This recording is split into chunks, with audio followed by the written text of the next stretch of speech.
16 Thursday है आज 13 date 13 है। अच्छा वो फिर आज चालू होने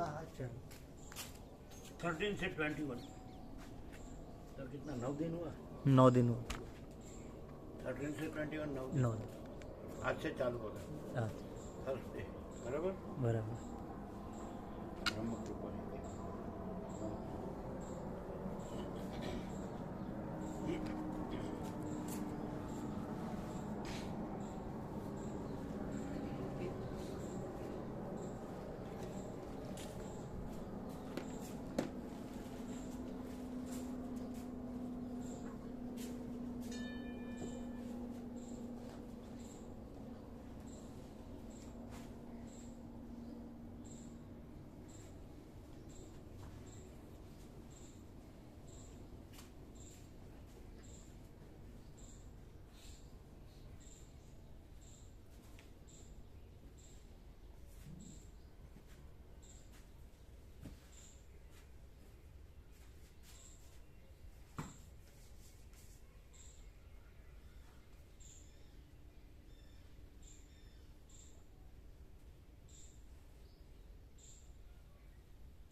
ओम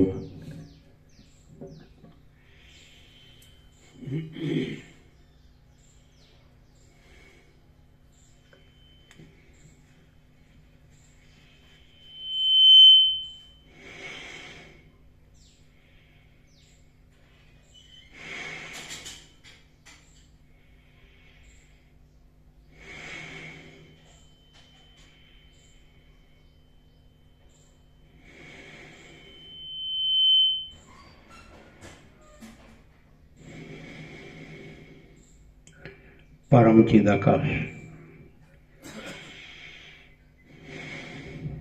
परम ज्योति अखंड ज्योति महाचिदाकाश स्वयं प्रकाश संपूर्ण प्रकाश पूर्ण ब्रह्म अनंत तेज घन अनंत चिद घन परमाकाश केवल अनंत शुद्ध तेजघन परमाकाश अखिल आत्मा पूर्ण ब्रह्म परमात्मा परम चिदाकाश परम ज्योति अखंड ज्योति अनंत पूर्ण परम चिदाकाश परम शांति स्वयं सिद्ध स्वयं प्रकाश स्वयं पूर्ण स्वस्वरूप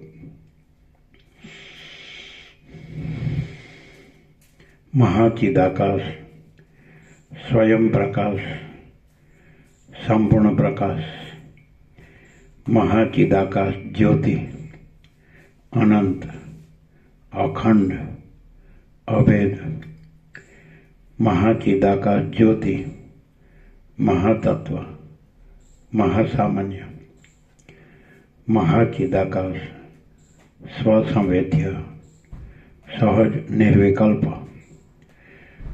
महाचिदाकाश परम कैवल्य परम शांति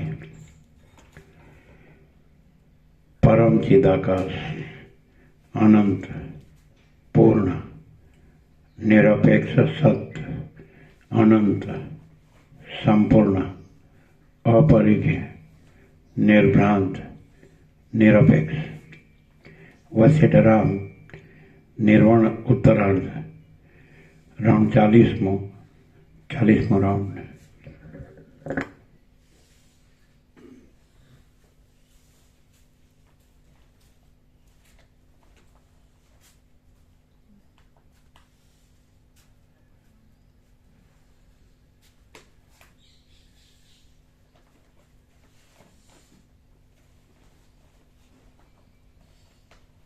તમે એકલા જ આવ્યા?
आद्य परब्रह्म सद्गुरु देव की जय।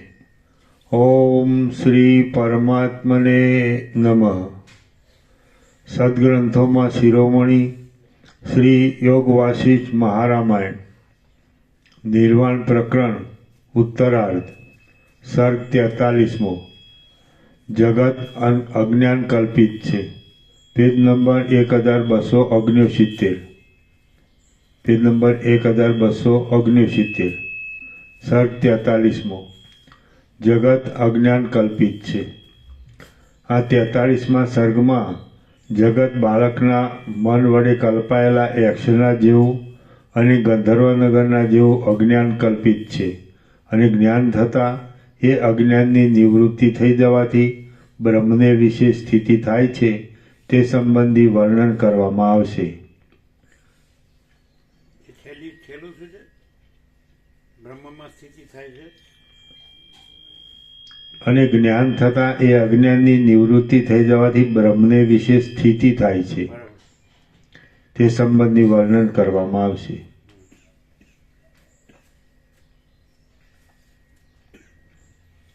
सर्ग 43मो। Page number 1273। अनादि अनंत ज्ञान स्वरूप અને સર્વના અધિષ્ઠાન રૂપ એ બ્રહ્મ તત્વ જ આ સૃષ્ટિની અંદર વિવત રૂપે ફેલાઈને રહ્યું છે। અનાદિ અનંત 1273। અનાદિ અનંત જ્ઞાન સ્વરૂપ અને સર્વના અધિષ્ઠાન રૂપ એ બ્રહ્મ તત્વ જ આ સૃષ્ટિની અંદર વિવત રૂપે ફેલાઈને રહ્યું છે એમ તેઓનું સમજવું છે। તેવી જ રીતે મન પણ નામરૂપથી રહિત, વિભાગથી રહિત અને અનંત એવા પરમ તત્વરૂપ છે। નિર્મળ બ્રહ્મ તત્વરૂપી જળ જ જાણે મન બુદ્ધિરૂપી તરંગો રૂપે થયું હોય તેવું છે। એવી રીતે બહારના પદાર્થો અને અંદરનું મન એ બંને અધિષ્ઠાન તત્વની અંદર ક્યાં સંભવે છે અને તે છે જ ક્યાં? એ બધી કેવળ ભ્રાંતિ છે। માટે તમે પોતાના આત્મ સ્વરૂપમાં સ્થિર થઈને રહો। પોતાના શુદ્ધ ચૈતન્ય સ્વરૂપમાં રહેનારા અને આકાશ જેવા શરદ ઋતુના વાદળાથી નિર્લેપ રહે છે અને પોતાના શુદ્ધ સ્વરૂપમાં રહેનારા અને આકાશ જેમ શરદ ઋતુના વાદળાથી નિર્લેપ રહે છે તેમ સદા નિર્લેપ રહેનારા સમાધિનિષ્ઠ પુરુષોને મનન કરવાનો કશો વિષય જ નથી. પોતાના શુદ્ધ ચૈતન્ય સ્વરૂપમાં રહેનારા અને આકાશ જેમ શરદ ઋતુના વાદળાથી નિર્લેપ રહે છે તેમ સદા નિર્લેપ રહેનારા સમાધિનિષ્ઠ પુરુષોને મનન કરવાનો કશો વિષય જ નથી. તેથી તેમને મનનો અનુભવ જ થતો નથી. રજ્જુના સ્વરૂપનું જ્ઞાન થતાં તેમાં થયેલી સર્પની ભ્રાંતિ જેમ દૂર થઈ જાય છે તેમ આત્મતત્વના યથાર્થ જ્ઞાન દ્વારા જાગ્રત, સ્વપ્ન અને સુષુપ્તિરૂપી અવસ્થાના વિભાગ વડે નાના પ્રકારના અનંત ભાવોને ધારણ કરી રહેલા અને મિથ્યા રૂપે જોવામાં આવતા આ સર્વ દ્રશ્ય વર્ગને જ દૂર કરી દો. તમે તમારા પોતાના નિર્વિકાર શુદ્ધ ચૈતન્ય સ્વરૂપમાં સ્થિતિ રાખો. જેમ બીજ ડાળી રૂપે અને ફળ રૂપે બની જાય છે તેમ બુદ્ધિની વૃત્તિ જ બહારના અને અંદરના પદાર્થોના આકારે થઈ રહે છે. તો પછી પદાર્થો અને મન એ બંને જુદા ક્યાં રહ્યા? અને જાણવાનો કોઈ જુદો વિષય જ ન હોવાથી એ બુદ્ધિની વૃત્તિ પણ જુદી રહેતી નથી. એટલે એ અનિર્વચનીય પરમતત્વની અંદર જ લીન થઈ જાય છે. આમ સર્વ વિશેષ ભાવથી રહિત શાંત સ્વયં પ્રકાશ ચૈતન્ય તત્વ જ છેવટે અવશેષ રહે છે. પદાર્થોનું નિરૂપણ મનને અધીન છે, માટે મન જ બાહ્ય પદાર્થને આકારે થયું હોય એમ ભાસે છે, પણ ખરી રીતે તેમ નથી.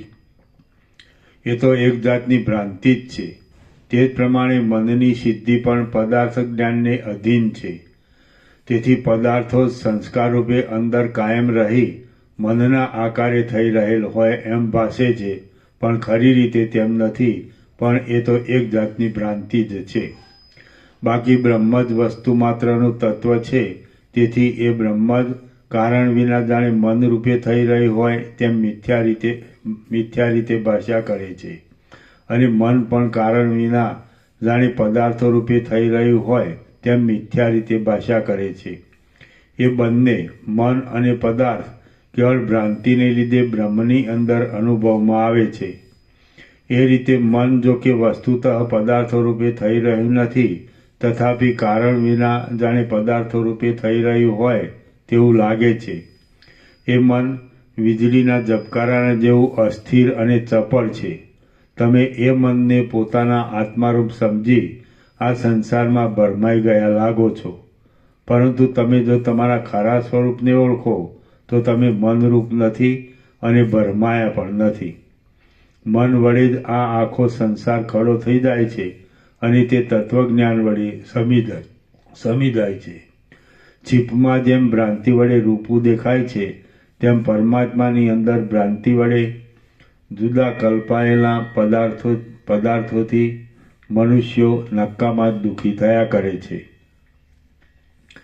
હું એવું કંઈ છે જ નહીં એમ અભાવની ભાવના કરવી એ જ ખરું જ્ઞાન છે. હું એવું કંઈ છે જ નહીં એમ અભાવની ભાવના કરવી એ જ ખરું જ્ઞાન છે.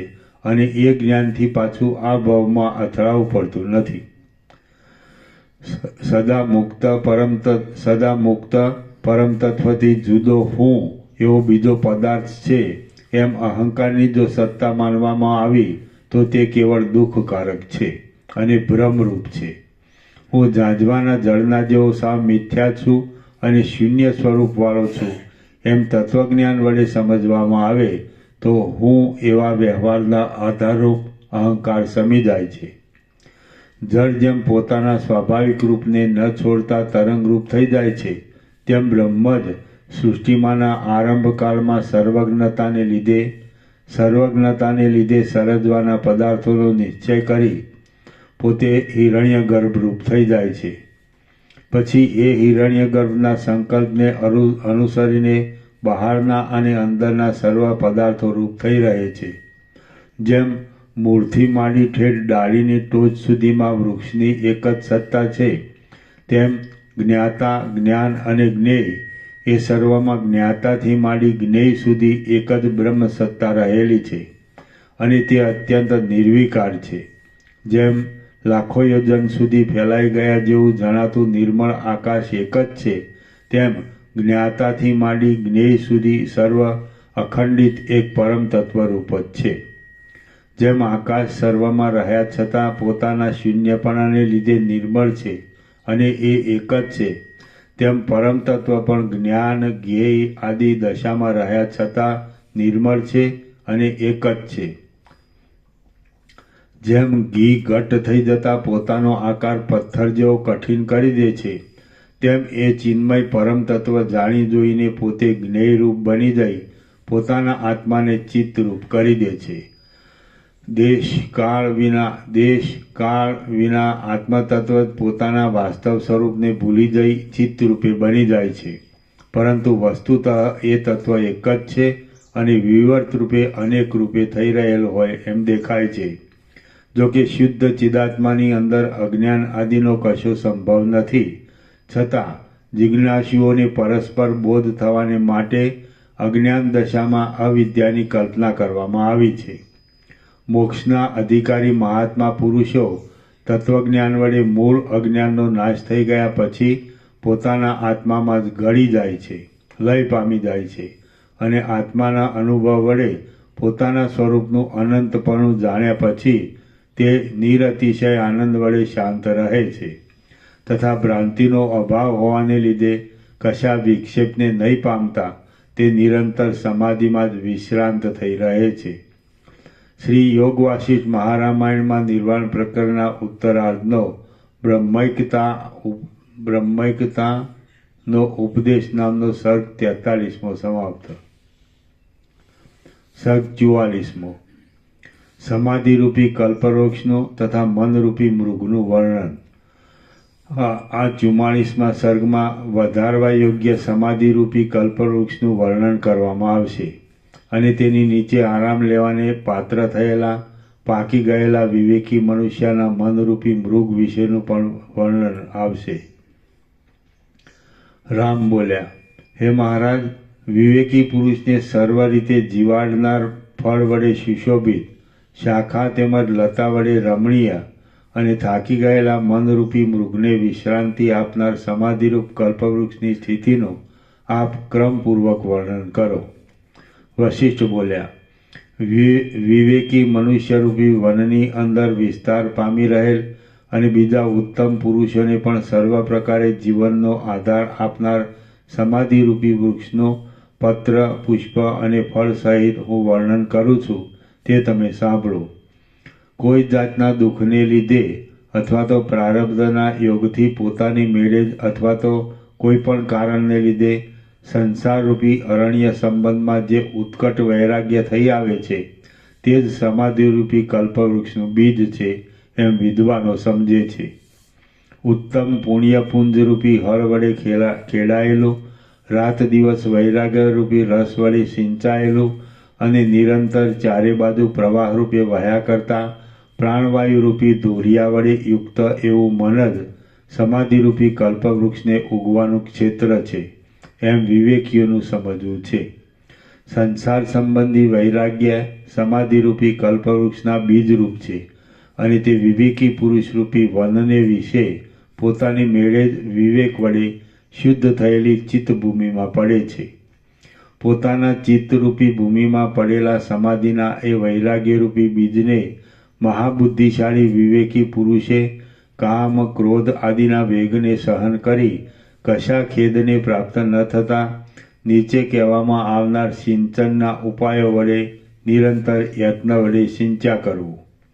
તેમાં પ્રથમ તો ચંદ્રમાના અમૃતના જેવા મધુર, શીતળ, શુદ્ધ, સ્નિગ્ધ, પવિત્ર અને પોતાનું હિત કરનારા સત્સંગરૂપી ઉત્તમ ક્ષીર વડે તેનું સિંચન કરવું અને પછી તેના મુખમાંથી નીકળેલા નેતિ નેતિ ઇત્યાદિ શ્રુતિના વચન વડે સર્વદ્વૈતનો નિષેધ કરવાથી અંદર સંસારની સ્થિતિ વિનાના શુદ્ધ કેવળ આત્મતત્વનો બોધ કરનારા પૂર્ણતાવાળા સ્વચ્છ અમૃતના જેવા મધુર અને શીતળ ગુરુના હૃદય દેશમાં રહેલ પરબ્રહ્મરૂપી સરોવરમાંથી વ્યાખ્યાન દ્વારા બહાર ફેંકાયેલા અને અમૃતના પ્રવાહને ચારે બાજુ વહેવાને માટે નીકના જેવા દ્વારભૂત એવા શ્રવણ મનન આદિ શાસ્ત્રાર્થરૂપી ઉત્તમ જળ વડે તેનું સિંચન કરવું. સંસારને વિશે વૈરાગ્ય એ સમાધિરૂપી વૃક્ષના બીજરૂપ છે અને તે પોતાની ચિત્તભૂમિમાં પડેલ છે એમ સમજી મહાબુદ્ધિશાળી વિવેકી પુરુષે યત્નથી તેની રક્ષા કરવી. એ બીજને ખીલવવા માટે ચિત્તભૂમિમાં તપરૂપી ખાતર નાખવું. તપરૂપી એટલે અહીં સાત્વિક તપ જ સમજવાનું છે.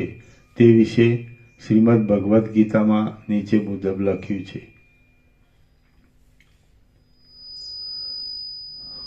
એ બીજને ખીલવવા માટે ચિત્તભૂમિમાં તપરૂપી ખાતર નાખવું અને અમાનિત્વમ અદંભિત્વમ આદિ જ્ઞાન સાધનોના બળથી દ્રઢ કરેલી તીર્થસ્થાન આદિ પુણ્યભૂમિમાં નિવાસ કરવા રૂપી કાંટાની વાડ કરી લેવી.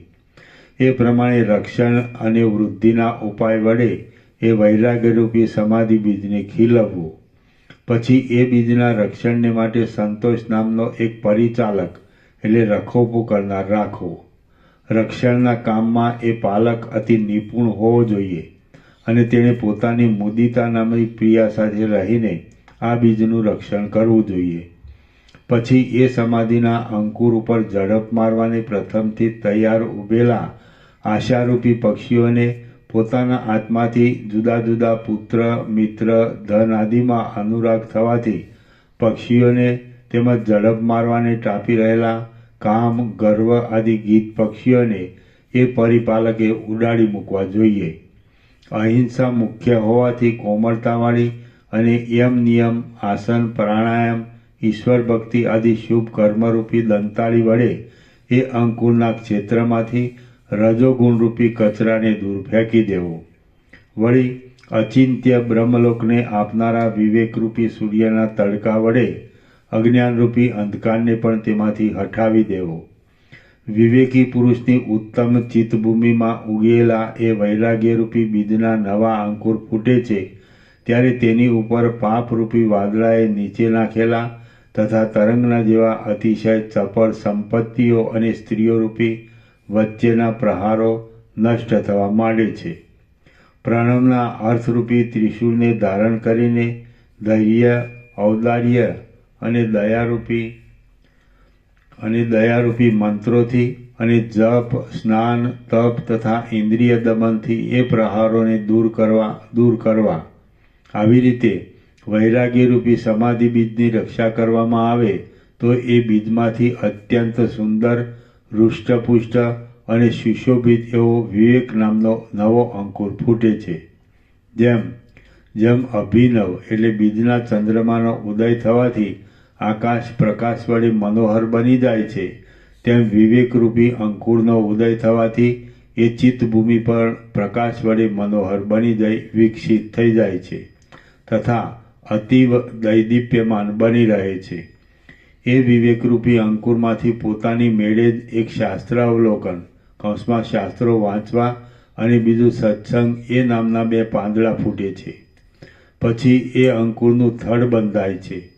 તે સંતોષરૂપી ત્વચા સાલ વડે યુક્ત છે અને વૈરાગ્યરૂપી રસ વડે સિંચાયેલ છે. તેનું મૂળ દ્રઢ થઈ જાય તે સારી રીતે વધવા માંડે છે. વૈરાગ્યરૂપી રસ વડે પુષ્ટ થઈ ગયેલો અને શાસ્ત્રાર્થરૂપી વર્ષાઋતુના યોગથી સુંદરતાવાળો વિવેકરૂપી અંકુર ફળ સાથે થોડાક કાળમાં જ બહુ વધી જાય છે. વિવેકરૂપી એ અંકુરનું થડ મહાન શાસ્ત્ર વિચાર સત્સંગતિ અને વૈરાગ્યરૂપી રસથી પુષ્ટ થાય છે અને રાગદ્વેષરૂપી વાંદરાઓ તેને કંપાવે છે તો પણ તે જરા પણ કંપતું નથી. હવે તેનો આકાર શ્રવણ મનન આદિથી થયેલા પરોક્ષ જ્ઞાન વડે સુંદર દેખાવા લાગે છે અને તેમાંથી રસ વડે ભરપૂર તથા અતિ વિસ્તારવાળા પ્રદેશને રોકી રહેનારી એવી સ્ફુટતા આત્મતત્વનો સ્ફુટ અનુભવ સત્યતા આત્મનિષ્ઠતા ધીરતા નિસંકલ્પતા સમાનતા શાંતતા મૈત્રી કરુણા કીર્તિ અને આર્ય તરફી શાખાઓ નીકળવા માંડે છે. સદ્ગુણરૂપી પત્રોવાળી અને યશરૂપી પુષ્પને ધારણ કરી રહેલી સર્વ શાખાઓ વડે વિસ્તારમાં વધી ગયેલું એ જીતેન્દ્રિય વિવેકી પુરુષનું સમાધિરૂપી વૃક્ષ પારિજાત વૃક્ષના જેવું બહુ રમણીય દેખાય છે. આમ શાખા, પાંદડા અને પુષ્પવાળું એ સમાધિ વૃક્ષ દિવસે દિવસે બ્રહ્મના સાક્ષાત્કારરૂપી ફળને આપી ઉત્તમતાને પામે છે. એ વૃક્ષ યશરૂપી ફૂલના ગુચ્છાથી સુંદર હોય છે. સદ્ગુણરૂપી પાંદડાના વિલાસ વડે મનોહર છે. વૈરાગ્યરૂપી રસને લીધે વિશેષ વિસ્તરી રહેલું હોય છે અને બુદ્ધિરૂપી મંજરીથી રમણીય આકારવાળું હોય છે. વર્ષા ઋતુમાં જેમ વરસાદ સર્વ આશાઓને એટલે દિશાઓને શીતળ કરી દે છે, તેમ આ સમાધિરૂપી વૃક્ષ મનુષ્યની સર્વ આશાઓને, તૃષ્ણાઓને શીતળ શાંત કરી દે છે. જેમ ચંદ્રમા સૂર્યના તાપને સમાવી દે છે, તેમ એ સમાધિ વૃક્ષ સંસાર સંબંધી સર્વ તાપોને સમાવી દે છે. જેમ વર્ષાકાળ વાદળાને લીધે છાયાનો વિસ્તાર કરે છે, તેમ એ સમાધિ વૃક્ષ પણ શાંતિરૂપી છાયાનો વિસ્તાર કરે છે. પવન જેમ વાદળાને ખેંચી લાવે છે, તેમ એ શાંતિ ચિત્તની સ્થિરતાને ખેંચી લાવે છે. એ સમાધિ વૃક્ષ કુલાચલ પર્વતની પેઠે પોતાના મૂળને દ્રઢ અને અતિ સ્થિર રીતે ઊંડા નાખે છે. તે ઉપરના ભાગમાં મોક્ષરૂપી ફળને ઉત્પન્ન કરનારી શાંતિ આદિ ઉત્તમ ગુણોરૂપી ગુચ્છાઓની શોભાને ઉત્પન્ન કરે છે.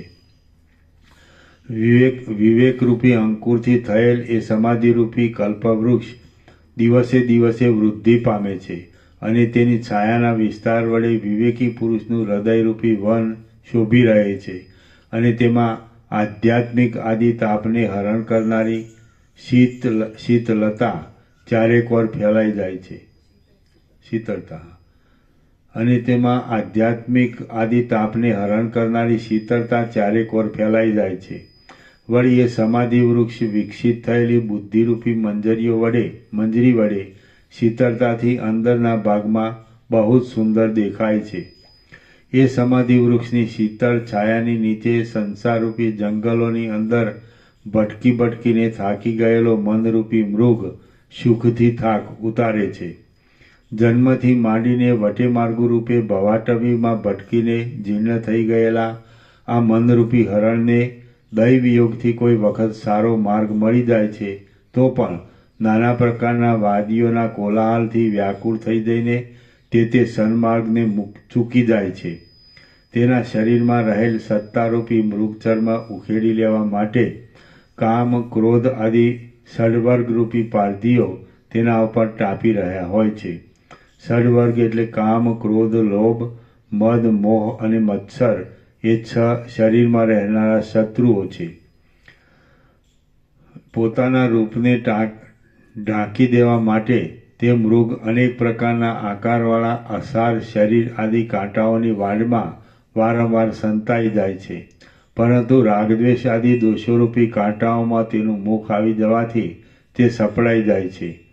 તે સંસારરૂપી અરણ્યની અંદર ચોતરફ પ્રસરી રહેલા વાસનારૂપી પવનને અધીન થઈને રહે છે અને અહંકારરૂપી ઝાંઝવાના જળની નદીને દેખીને તે તરફ દોડે છે. જેમ વછનાક ખાવાથી શરીરમાં દાહ અને તૃષ્ણા થાય છે, તેમ આથી તે દાહ અને તૃષ્ણા વડે વ્યાકુળ થાય છે અને થોડેથી સંતોષ થતો નથી. તેથી અતિ વિસ્તારવાળા ભોગોમાં જ આદર રાખે છે. દૂરથી લીલા ઘાસની જેમ રમણીય અને સારવાળા લાગતા વિષયો તરફ દોડીને તેનું શરીર શિથિલ થઈ જાય છે. તે પુત્ર, પૌત્ર આદિ સંબંધથી આવી પડતા આધ્યાત્મિક આદિ દાવાનળના પ્રતાપથી અનર્થરૂપી ખાડામાં ગબડી પડે છે. સમૃદ્ધિરૂપી લતાઓમાં આળોટવાથી પ્રાપ્ત થતા અનેક સંકટોને લીધે તે લૂલો લંગડો થઈ જાય છે. તૃષ્ણારૂપી સુશોભિત નદીમાં સુખની આશાથી પકડવા જતા ક્ષુધા, તૃષા, શોક, મોહ, જરા, મરણ આદિ તરંગો તેને વારંવાર છેટે ફેંકી દે છે. વ્યાધિઓરૂપી દુષ્ટ પારધીના હાથમાં સપડાઈ ન જવાય તે સારું ભયાતુર બની તે આમ તેમ દોડ્યા કરે છે. દૈવ ગતિની વિચિત્રતાને તે જાણી શકતો નથી. વ્યાધિરૂપી પારધીનો પ્રહાર પડવાના ભયથી તે જાણે પોતાના અવયવોને સંકોચીને જ રહે છે. નેત્ર આદિ જ્ઞાનેન્દ્રિય વડે અનુભવાતા રસ, રૂપ, રસ આદિ વિષયોના નિમિત્તને લીધે આવી પડતા દુઃખરૂપી બાણો વડે તે સદાકાળ ભયભીત જેવો લાગે છે. કામ, ક્રોધ આદિ શત્રુઓ પોતાની પછવાડે પડવાથી તે ગભરાઈ જાય છે. પાષાણોના પ્રહારો વડે કેમ જાણે ઘાવાળો થઈ રહ્યો હોય તેમ તે અનાદિકાળથી ચાલ્યા આવતા દુઃખના અનુભવના સંસ્કારોથી અંકિત હોય છે. સ્વર્ગ નરક રૂપી ઊંચી નીચી ભૂમિમાં ક્રમ પ્રમાણે ચડ ઉતર કરવાથી તે અતિશય લોથપોથ રહે છે. કામ, ક્રોધ અને ભય આદિ રૂપે અનેક વિકારોરૂપી પાષાણોના પ્રહારથી તે નિરંતર ઘવાયા કરે છે તથા તૃષ્ણારૂપી સુંદર લતાની જાળમાં પ્રવેશ કરીને ઉઝરડાયા કરે છે. તે પોતાની બુદ્ધિ પ્રમાણે જ આચરણ કરે છે અને બીજાઓની માયા જાણી લેવામાં ચતુર હોતો નથી. ઇન્દ્રિયોરૂપી ગામમાં આવતા જ તે ચારેકોર દોડાદોડ કરે છે. મહાબળવાન હોવાથી મહાકષ્ટે પણ માંડ પકડી શકાય એવા કામરૂપી હાથીના સખત સપાટાથી તે ચગદાઈ જાય છે. વિષયરૂપી અજગરના વિષવાળા લાંબા ફોફાડાથી તેને મૂર્છા આવી જાય છે. કામ વડે તે વિહવળ બની જાય છે અને સ્ત્રીરૂપી ભૂમિને વિશે રસ લાગવાથી ત્યાં શાંતિ લેવા જતાં તે ઘણીવાર પીડા પામે છે. કોપરૂપી દાવાનળ વડે તે બળ્યો જળ્યો રહે છે અને તેથી જાણે પીઠમાં વિસ્ફોટક થયેલો હોય તેમ બહાર પણ આખા શરીરે તેને અગન બળ્યા કરે છે. વારંવાર વિષયોમાં ભટકીને અનંત ચિંતા, શોક આદિ પ્રબળ દુઃખો વડે તે અંદર પણ બળ્યા કરે છે. પોતાના આત્માને વળગેલા વાસનાઓના અંશરૂપી ડાંસના દોષો વડે તે દુઃખી થયા કરે છે. ભોગ સંબંધી લોભને લીધે સુંદર દેખાતા વિષયના આનંદરૂપી શિયાળવા ઘણા કાળથી તેની પછવાડે લાગેલા જ રહે છે. પોતાનું કાર્ય કરી નાખવાથી ગુસ્સે થયેલો દારિદ્ર્યરૂપી વાઘ તેની પાછળ દોડાદોડ કરે છે. સ્ત્રી, પુત્ર આદિમાં થયેલા મોહરૂપી ઝાકળને લીધે તેની આંખે કશું દેખાતું નથી. તેથી તે કપટરૂપી પર્વતના શિખરોમાં અને કુકર્મરૂપી ખાડાઓમાં વારંવાર પછડાયા કરે છે. અભિમાનરૂપી સિંહના પંજાની બીકથી તે હૃદયમાં ભયાતુર થઈ રહે છે. મરણરૂપી વાઘ પોતાના તીક્ષ્ણ નખોના પ્રહારથી એ મૃગને ફૂલની જેમ સુખે ફાડી નખાય એમ માને છે.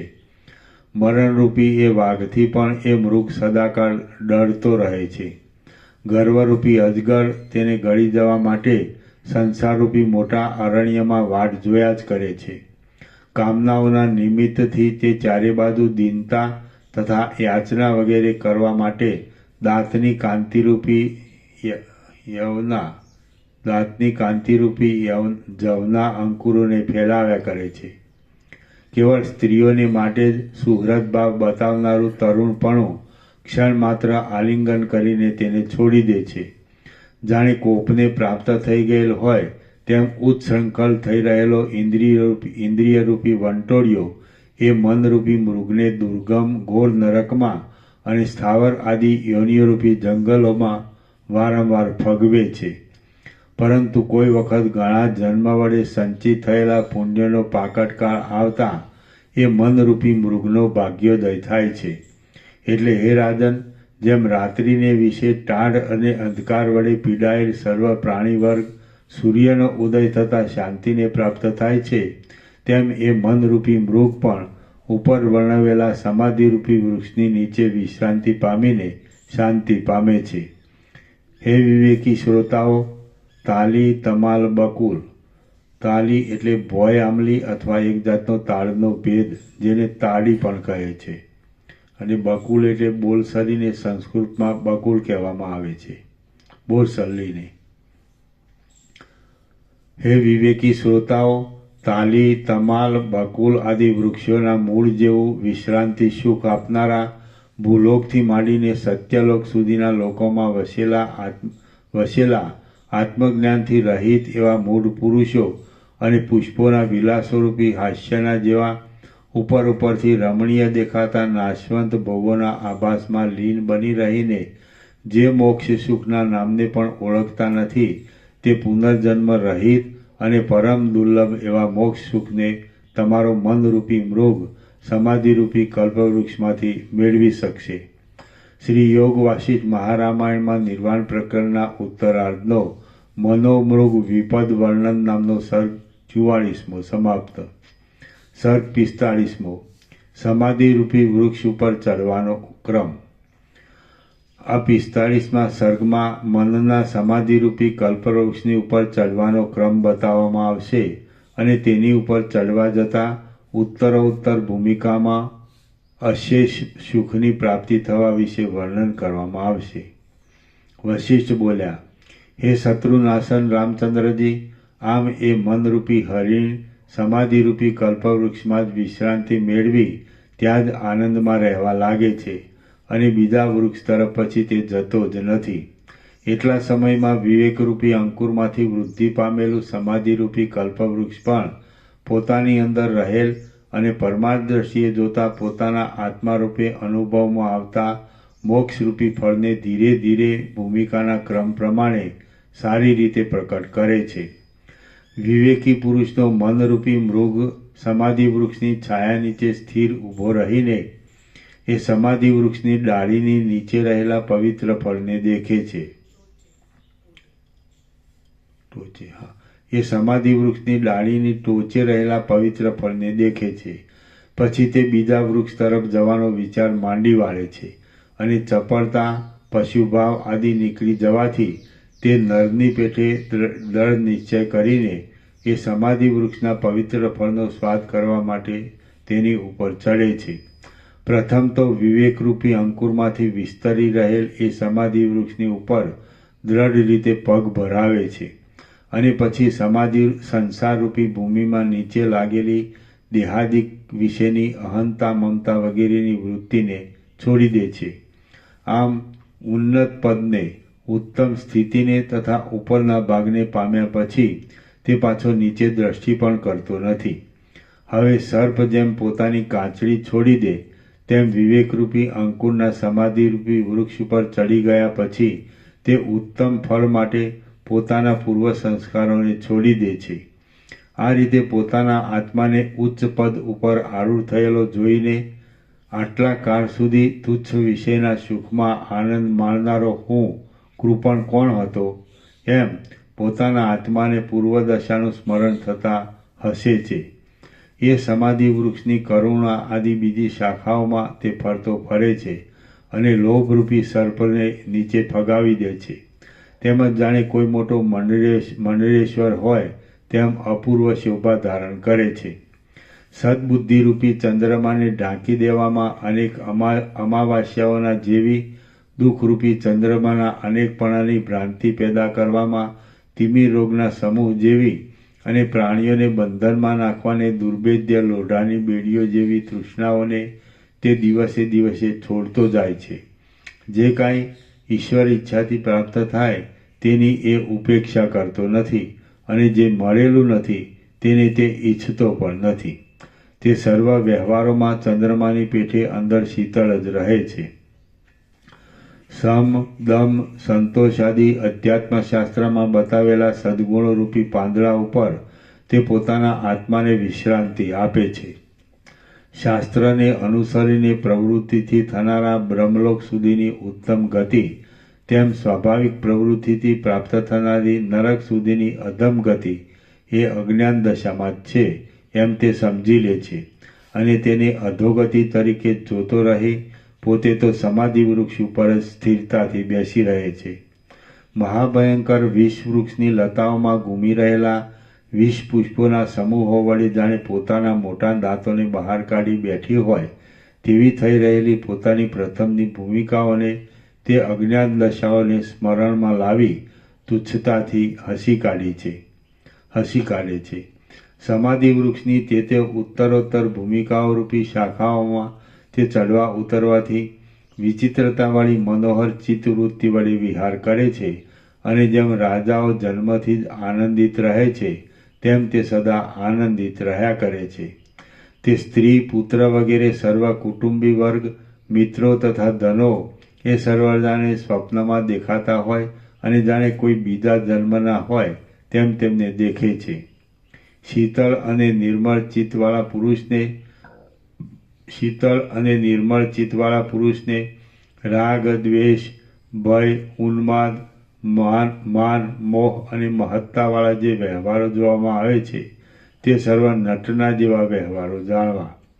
ઉન્મત્ત ચેષ્ટાના જેવી નિષ્ફળ જણાતી અને તરંગોના જેવી ક્ષણભંગુર આધારવાળી આ સંસારરૂપી જાજવાના જળની નદીઓની ગતિઓને પોતાની નજર પાસે દેખાતી હોય તો પણ તે તેને મિથ્યાપણાથી હસી કાઢે છે. એ પોતે જીવતા છતાં સબના જેવો નિસંકલ્પ તથા નિશ્ચેત થઈ રહે છે અને અપૂર્વ પરમપદમાં શાંતિ પામીને તે લોક, સ્ત્રી, ધન આદિની કશી જ ઈચ્છા કરતો નથી. તેની દ્રષ્ટિ તો કેવળ અદ્વિતીય, શુદ્ધ અને અતિ ઉચ્ચ એવા જ્ઞાનમય મોક્ષરૂપી ફળમાં લાગી રહી હોય છે. તેથી તે કેવળ ઉપર પંચમ ભૂમિકામાં ચડે છે. ત્યાં સંતોષરૂપી અમૃત વડે તે પોષણ પામે છે અને પ્રથમની આપત્તિઓને સ્મરણમાં લાવીને અનર્થરૂપ અર્થોના નાશમાં ઉલટો પ્રસન્ન થાય છે. જેમ નિદ્રાવાળો પુરુષ કોઈએ જગાડ્યાથી નિદ્રા સુખનો ભંગ થતાં દુઃખી થાય છે, તેમ એ પણ ભોગો આપનારા અવશ્ય કાર્યોમાં અને વ્યવહારોમાં સમાધિ સુખનો ભંગ થવાથી અતીવ દુઃખી થાય છે. ઘણા લાંબા કાળથી પોતાના અજ્ઞાન વડે આવી પડેલ જન્મ, જરા, મરણ આદિના શ્રમ વડે થાકી જઈ ઘણો લાંબો પંથ કરનારા વટે માર્ગોની પેઠે તે નિરંતર રહેનારી ઉદાર વિશ્રાંતિ ઈચ્છે છે. જેમ અગ્નિને પવનથી ખૂબ જ ધમવામાં આવે તો પણ બળતણ વિના તે શાંત જ થાય છે, તેમ એ શ્વાસોશ્વાસ લેતો હોવા છતાં અહંકાર દૂર થવાથી પોતાના આત્મામાં જ શાંત થાય છે. એ મન બહારના પદાર્થો પર જતી દ્રષ્ટિને રોકી શકે છે, પરંતુ પૂર્વના અભ્યાસને લીધે બળાત્કારથી ધીરે ધીરે સ્ફુર્યા કરતા સર્વ પદાર્થો સંબંધી વૈરાગ્યને તે રોકી શકતો નથી.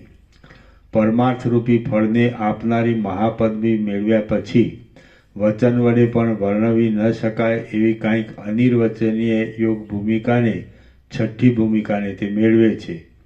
જેમ કોઈ વટે માર્ગો નિર્જળ પ્રદેશમાં ભટકીને કંટાળી જાય છે, તેમ પ્રયત્ન વિના દૈવયોગથી ક્યાંયથી આવી પડેલા ભોગો વિશે તેને વૈરાગ્ય આવી જાય છે.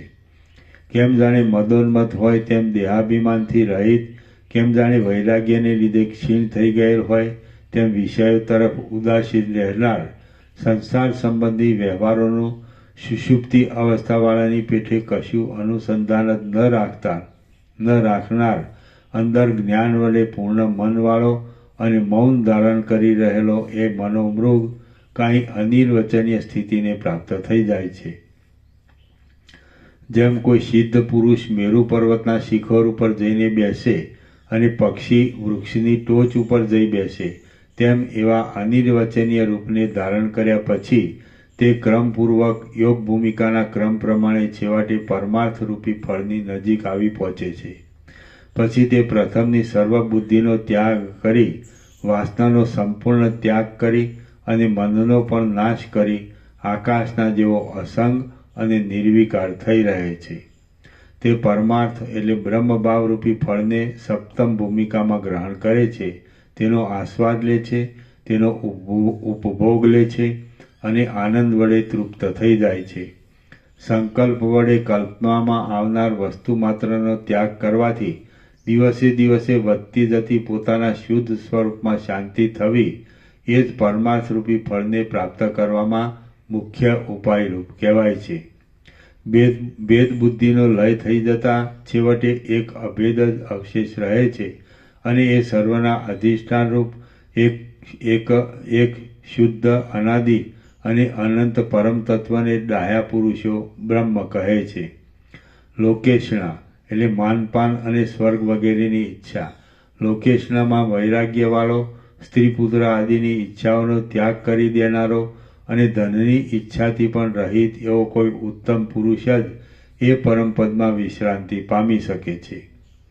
દ્રશ્યનું તત્વ શોધવા જતાં અધિષ્ઠાન ચૈતન્ય તેના તત્વરૂપે અવશેષ રહે છે અને દ્રષ્ટાનું તત્વ શોધવા જતાં પણ અંદર રહેલું ચૈતન્ય તત્વ જ અવશેષ રહે છે. આમ એ બંનેની એકતારૂપ પરમ ઉત્કૃષ્ટ પરિણામ વડે ખરું જ્ઞાન થાય છે. એટલે જેમ તાપ પડતા બરફનો સમૂહ ઓગળી જાય છે તેમ ભેદ બુદ્ધિનો લય થઈ જાય છે.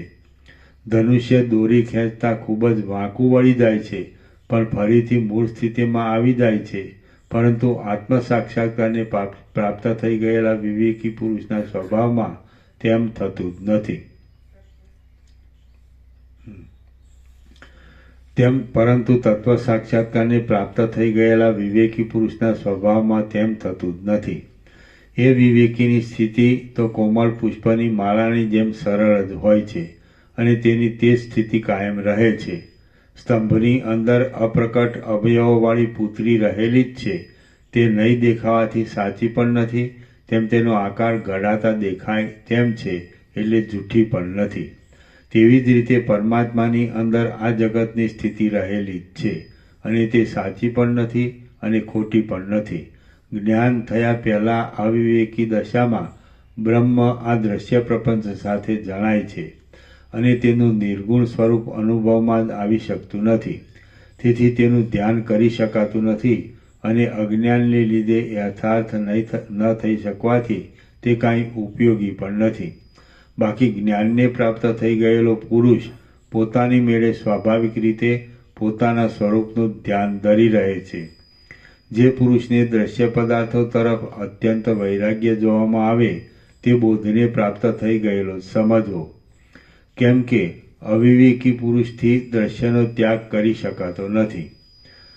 દ્રષ્ટા દ્રશ્ય વગેરે સર્વ ચૈતન્ય રૂપ છે એવો જ્ઞાનને લીધે અખંડ અનુભવ રહ્યા કરવો એ જ સમાધિ શબ્દ વડે કહેવામાં આવે છે.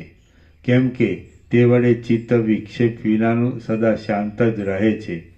દ્રષ્ટા દ્રશ્ય વગેરે સર્વ એક જ છે અને તે ચૈતન્ય રૂપ છે એવો જ્યારે અપરોક્ષ અનુભવ વડે મનમાં નિશ્ચય થાય છે ત્યારે પોતાની મેળે જ એક અખંડ સમાધિની અંદર રહેવાય છે. ઉત્તમ પુરુષો કહે છે કે દ્રશ્ય પદાર્થો તરફ અરુચિ થવી એ જ તત્વવેત્તા પુરુષનો ખાસ સ્વભાવ છે અને ચિત્તમાં દ્રશ્યનું સ્ફુરણ થઈ આવવું એ અવિવેકીઓનો સ્વભાવ છે. અજ્ઞાની પુરુષોને આ જગતના વિષયો ગળ્યા લાગે છે. જ્ઞાની પુરુષોને તે ગળ્યા લાગતા જ નથી. કેમ કે જેણે અમૃતપાન કર્યું છે તેને કડવી કાજીની મદિરા ઉપર રુચિ જ ન થાય. તૃષ્ણા રહિત, વૈરાગ્યવાન અને આત્મનિષ્ઠ હોવાથી સર્વ એષણાઓને ત્યજનાર વિવેકી પુરુષને હૃદયમાં કશી ઈચ્છા ન હોવાથી સહજ સમાધિ થઈ રહે છે. તૃષ્ણાને લીધે સ્વરૂપનું અનુસંધાન છૂટી જાય છે તો પછી જેને મુદ્દલ તૃષ્ણા જ નથી એવો પુરુષ પોતાના સ્વરૂપના અનુસંધાનને છોડી દઈ ક્યાં મનની સ્થિતિ રાખે, શી રીતે રાખે અને કોણ રાખે? અથવા તો તૃષ્ણા વિનાનો વિરક્ત વિવેકી પુરુષ પોતે અનંત બ્રહ્મરૂપ જ થઈ રહેલો હોય છે અને વ્યવહારિક આવશ્યક કાર્યમાં બીજાઓને આભાસરૂપ જણાતી તેની તૃષ્ણા પણ ખરી રીતે બ્રહ્મરૂપ જ થઈ ગયેલી હોય છે. આથી તેને વખતો વખત ભલે બાહ્ય પદાર્થોનો ગમે તેવો બોધ થતો હોય પરંતુ તે બોધ તેને વિક્ષેપ કરી શકતો નથી. જેમ પાંખોથી રહિત થયેલો પર્વત પોતાની મેળે ધરતી ઉપર સ્થિર થઈ રહે છે તેમ તૃષ્ણાથી રહિત થઈ રહેલા વિવેકી પુરુષને પણ અનંત જ્ઞાન પોતાની મેળે જ પ્રાપ્ત થવા લાગે છે.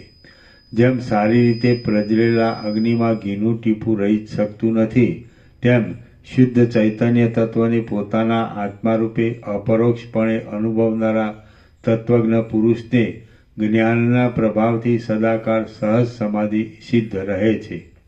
પછી તેને સમાધિના પ્રયત્નની કશી જરૂર રહેતી નથી.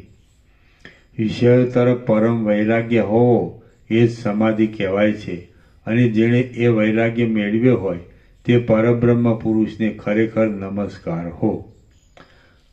વિષયો વિશેનો જેનો વૈરાગ્ય પ્રવૃત્તા પામે હોય છે તેના ધ્યાનનો ઇન્દ્ર આદિ દેવતાઓ કે દૈત્યો પણ ભંગ કરવા શક્તિમાન થઈ શકતા નથી. વિષયો વિશે પરમ વૈરાગ્ય મેળવવો એ જ વજ્રના જેવું દ્રઢ ધ્યાન છે, માટે તમે તેને જ સાધવાનો યત્ન કરો. જ્ઞાન થવાને લીધે જો ભેદ બુદ્ધિ દૂર થાય તો પછી બીજા તુચ્છ ધ્યાનની શી જરૂર છે? મૂર્ખ પુરુષોની દ્રષ્ટિમાં જ જગતમાં નામરૂપ દેખાય છે, બાકી વિવેકીઓને તે દેખાતા નથી. હે શુગ્ન શ્રોતાઓ, વિવેકી અને અવિવેકી, જ્ઞાન અને અજ્ઞાન, જગત અને પરમેશ્વર એ સર્વ એકરૂપ થઈ જઈને જે અધિષ્ઠાન ચૈતન્ય રૂપે પ્રકાશિત થઈ રહ્યા છે તેમાં જ તમે શાંતિ મેળવો. જ્ઞાન ભૂમિમાં આરૂઢ થઈ રહેલા વિવેકી પુરુષને આત્મા વિના જુદા પદાર્થોની સત્તા કે અસત્તા કિંવા દ્વિત્વ કે એકત્વ એ કશું દેખાતું હોય એવો કોઈએ નિર્ણય કર્યો નથી. પરમપદમાં શાંતિ મેળવવાનો એક ઉપાય અધ્યાત્મશાસ્ત્રનો આદરપૂર્વક નિરંતર અભ્યાસ કર્યા કરવો એ છે, અને બીજો ઉપાય સત્સંગ છે, અને એનો ત્રીજો ઉપાય ધ્યાન છે. આમાં અનુક્રમે એક પછી એક શ્રેષ્ઠ છે. જીવ અપરિચ્છિન્ન બ્રહ્મ ચૈતન્યનું એક પ્રતિબિંબ જ છે. તે અરીસાની પેઠે આશ્રયરૂપ થઈ રહેલ અંતઃકરણરૂપ ઉપાધિને લીધે પરસ્પર ભિન્ન ભિન્ન રૂપને ધારણ કરી લે છે. આ જગતને વિશે સર્વને તે પ્રિય અપ્રિય વસ્તુનો સંબંધ થાય છે, અને તેઓ પોતપોતાના કર્મની વિચિત્રતા પ્રમાણે બ્રહ્માથી માંડી ઠેઠ તળના સુધીના નાના મોટા શરીરોમાં ઉદય પામે છે. આ પ્રમાણે અનાદિકાળથી જ આ સૃષ્ટિનો ક્રમ ચાલ્યો આવે છે. તેમાં કોઈ પુણ્યાત્મા પુરુષ ભાગ્યનો ઉદય થવાથી જ્ઞાનના અધિકારને યોગ્ય એવો માનવ જન્મ મેળવે છે, અને તેમાં તેને શાસ્ત્ર વિચાર તથા સત્સંગ વગેરે ઉપાયો મળી આવે છે. આમ થતાં તે જગતરૂપી ચોપાટની અંદર સોગઠાની પેઠે આગલા પાછલા અનેક જન્મ મરણમાં ભ્રમણ કરવારૂપી ક્રીડાનું અવલોકન કરે છે, અને તેને જ્ઞાનનો કે વૈરાગ્યનો ઉદય થઈ આવે છે. જ્ઞાન અને વૈરાગ્ય એ બેમાંથી એકની પણ સિદ્ધિ થતાં પણ બંનેની સિદ્ધિ થઈ જાય છે. પછી જ્ઞાનરૂપી અગ્નિથી ભસ્મ થઈ ગયેલો કપાસ બુદ્ધિરૂપી પવનના ઝપાટાથી પરમ શાંત ચિદાકાશને વિશે કોણ જાણે ક્યાંય ઉડી જાય છે, અને પાછો જાણવામાં જ આવતો નથી. આ જગતની ભ્રાંતિ વસ્તુતઃ નિર્મૂળ છે, અને ઉપરના જ્ઞાનથી તે ભ્રાંતિ લય પામી શકતી નથી. જેમ ચિત્રમાં આલેખેલો અગ્નિ મનુષ્યની ટાઢને દૂર કરી શકતો નથી, તેમ એ ઉપલખ્યું જ્ઞાન મનુષ્યના અજ્ઞાનને દૂર કરી શકતું નથી. જેમ અવિવેકી મનુષ્યમાં મિથ્યા આસક્તિ થવાથી સંસાર સંબંધી ભ્રાંતિ અધિકાધિક વધતી જાય છે, તેમ જ્ઞાનવાન પુરુષમાં જ્ઞાન બળને લીધે એ ભ્રાંતિનો ક્ષય ઉત્તરોત્તર વધવા માંડે છે. અજ્ઞાની પુરુષને સત્યરૂપે જણાતી આ જગતની ભ્રાંતિ વિવેકી પુરુષની દ્રષ્ટિમાં નામરૂપ વિનાની કેવળ બ્રહ્મરૂપે ભાસે છે, અને કેમ જાણે ચિત્રમાં આલેખેલી હોય તેમ આ ત્રણેય લોકની સ્થિતિ તેને માત્ર આભાસ રૂપે જોવામાં આવે છે. જ્ઞાનવાન પુરુષના ચિત્તમાં આ જગતની સ્થિતિ કેમ જાણે શૂન્યતા વડે રચાયેલી હોય અને સુષુપ્તિ વડે સ્વપ્ન આદિકની પેઠે ખડી થઈ ગયેલી હોય તેમ કેવળ મનોમય ભાસે છે.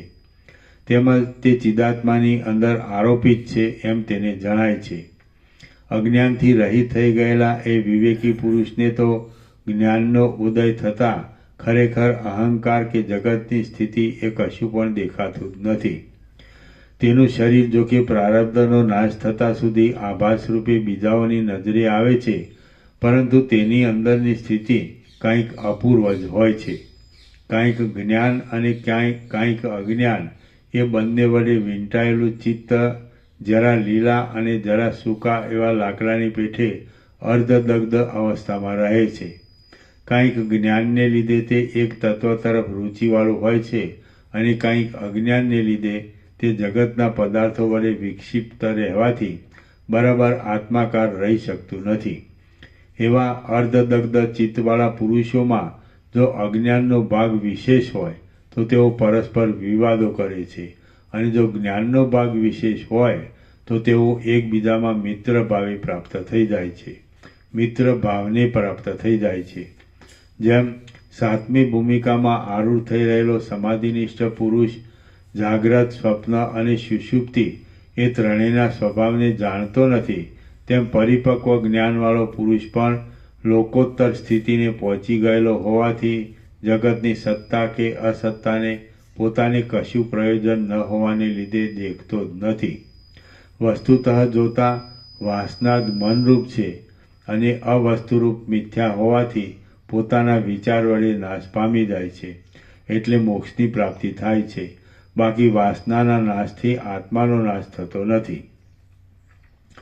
મોક્ષની ઈચ્છા રાખનાર એ મનરૂપી હરણી ઉપર કહ્યા પ્રમાણે ક્રમે કરી અંકુર, થડ, શાખા, પલ્લવ, પુષ્પ અને ફળ સુધી સંપૂર્ણ પાકી જવાથી કાળે કરી પોતાની મેળે જ વૃદ્ધિ પામેલ જ્ઞાનરૂપી ફળને ધારણ કરી રહેલા એ સમાધિરૂપી વૃક્ષમાંથી અખંડ બ્રહ્માકાર વૃત્તિ વડે અનુભવમાં આવતા પરમાનંદરૂપી અતિ શ્રેષ્ઠ રસાયણ ફળનું ભક્ષણ કરીને સંસારરૂપી બેડીમાંથી મુક્ત થઈ જાય છે. શ્રી યોગ વાસિષ્ઠ મહારામાયણમાં નિર્વાણ પ્રકરણના ઉત્તરાર્ધનો મન હરણી ઉપાખ્યાન નામનો સર્ગ 45મો સમાપ્ત. સર્ગ 46મો સમાધિનું ફળ. આ 46મા સર્ગમાં સમાધિરૂપી વૃક્ષનું ફળ ખાવાથી મનની જેવી સ્થિતિ થાય છે તે વિશે અને વિષયો તરફ જેવો દ્રઢ વૈરાગ્ય કાયમ રહે છે તે વિશે વર્ણન કરવામાં આવશે. વશિષ્ઠ બોલ્યા, પરમાર્થરૂપી ફળનો સાક્ષાત ઉપભોગ કરવાથી ચિત્ત મોક્ષને વિશે પરિણામ પામે છે, એટલે છેવટની આત્મસાક્ષાત્કાર કરનારી વૃત્તિ પણ અસત્ય ભાષે છે, અને એ મનરૂપી મૃગ પરમાર્થ એટલે આત્મરૂપ થઈ જાય છે. પછી તે મૃગપણું ખૂટી ગયેલા તેલવાળા દીવાની જેમ કોણ જાણે ક્યાંય જતું રહે છે, અને તેને અનંત પ્રકાશ કરનારી પરમાર્થ દશા જ પ્રાપ્ત થાય છે. સમાધિરૂપી કલ્પવૃક્ષના પરમાર્થરૂપી ફળને પામ્યા પછી મન આત્મભાવને પ્રાપ્ત કરે છે, અને પાંખો વિનાનો થઈ રહેલો પર્વત જેમ સ્થિર થઈ બેસે છે, તેમ તે વજ્રના જેવી અચળ સ્થિતિને ધારણ કરે છે. ત્યારે એવું મનપણું જેના વડે બાહ્ય પદાર્થોનું મનન થાય છે તે પણ ક્યાંય ભાગી જાય છે, અને શુદ્ધ બોધ જ અવશેષ રહે છે. એ બોધનો કોઈ વખત બાદ થઈ શકતો નથી. તે નિરવયવ છે, અનંત છે, પૂર્ણ છે, અને તે વિભાગ વિનાનું ચૈતન્ય સ્વરૂપ છે. ચિત્તની અંદર ચિદાત્માની જે કાંઈ સત્તા રહી છે તે જ્ઞાન વડે ચિત્ત આદિનો બાદ થઈ જતા તેનાથી જુદી જણાય છે, અને શુદ્ધ ચૈતન્ય રૂપે કેમ જાણી પાછી ઉદય પામતી હોય એવી દેખાય છે. તે અનાદિ તથા અનંતપણે પરમાત્મા પ્રકાશ થવારૂપી સ્વચ્છ ફળને આપે છે. સર્વ ઈચ્છા માત્ર નાશ પામી ગયા પછી અનાદિ તથા અનંત એવું આત્મધ્યાન જ સહેજે અવશેષ રહે છે, અને તેમાં કશો વિશેષ પરિશ્રમ કરવો પડતો નથી. જ્યાં સુધી બ્રહ્મનું ખરું સ્વરૂપ ઓળખવામાં આવતું નથી અને પરમપદમાં શાંતિ મળી નથી, ત્યાં સુધી મન વડે બાહ્ય પદાર્થોનું મનન થયા કરે છે, અને તેથી ધ્યાનનો અનુભવ થતો નથી. પરંતુ જ્યારે સર્વ પદાર્થો પરમાર્થ એવા પરમ તત્વ સાથે એકરૂપતાને પામે છે, ત્યારે મન ક્યાં જતું રહે છે, વાસના પણ ક્યાં જતી રહે છે, કર્મો પણ ક્યાં જતા રહે છે, અને હર્ષ, ક્રોધ આદિ વિકારો પણ ક્યાં જતા રહે છે તે જાણવામાં જ આવતું નથી. ફક્ત એ યોગી કેવળ ધ્યાનનિષ્ઠ બન્યો હોય એવો દેખાય છે, અને તે પાંખો વિનાના પર્વતની પેઠે વજ્રના જેવી દ્રઢ સમાધિમાં સ્થિર રહે છે. સર્વ ભોગો વિરસ જણાયાથી તેમાં વૈરાગ્યને પ્રાપ્ત થઈ ગયેલ શાંત ઇન્દ્રિયોવાળા સર્વ દ્રશ્યજાળને નીરસ સમજી કશામાં આસક્ત નહીં થનાર, પોતાના આત્મામાં જ આનંદ માનનાર, અને ક્રમે કરી ચિત્તવૃત્તિ આત્માની અંદર ધ્યાન દ્વારા ગળી ગયેલી હોવાથી બળાત્કારથી પરમ શાંતિને પ્રાપ્ત થઈ ગયેલ યોગી પુરુષ સહજ રીતે જ સમાધિ સિદ્ધ છે. એની વિશે કોણ વિચાર કરે છે? શુદ્ધ ચિત્તવાળા વિવેકી પુરુષો તો વિષયો પર એટલો બધો વૈરાગ્ય લાવે છે કે એ ભોગોને ચિત્રમાં આલેખેલા પુરુષની પેઠે મિથ્યા આભાસ માત્ર સમજી તે તરફ તેઓ દ્રષ્ટિ સરખી પણ કરતા નથી. વાસનાનો ક્ષય થઈ જવાને લીધે ધૈર્યવાન વિવેકી પુરુષ જગત સંબંધી પદાર્થો તરફ દ્રષ્ટિ જ કરતો નથી અને બીજો કોઈ જાણે તેને સમાધિમાં પ્રવેશ કરાવતો હોય તેમ તે નિરંતર વજ્રના જેવી અભેદ સમાધિને વહ્યા કરે છે. જેમ વર્ષા ઋતુમાં નદીનું પૂર પોતાની મેળે જ વહેવા માંડે છે તેમ જે સમાધિ બળાત્કારથી જ્ઞાનબળને લીધે પોતાની મેળે જ પ્રાપ્ત થાય છે તેનો એકાગ્રતા વડે અનુભવ કરનારું ચિત્ત પાછું ફરીવાર તેમાંથી ડગતું જ નથી. બધી બાબતમાં શીતળતાને લીધે જ્ઞાનની અંદર બળાત્કારથી વિષયનું જે વિરસપણું જણાવવું તે જ સમાધિ છે, બીજું કંઈ તેનું સ્વરૂપ નથી. વિષયો વિશે દ્રઢ વૈરાગ્ય થવો એ જ ધ્યાન કહેવાય છે.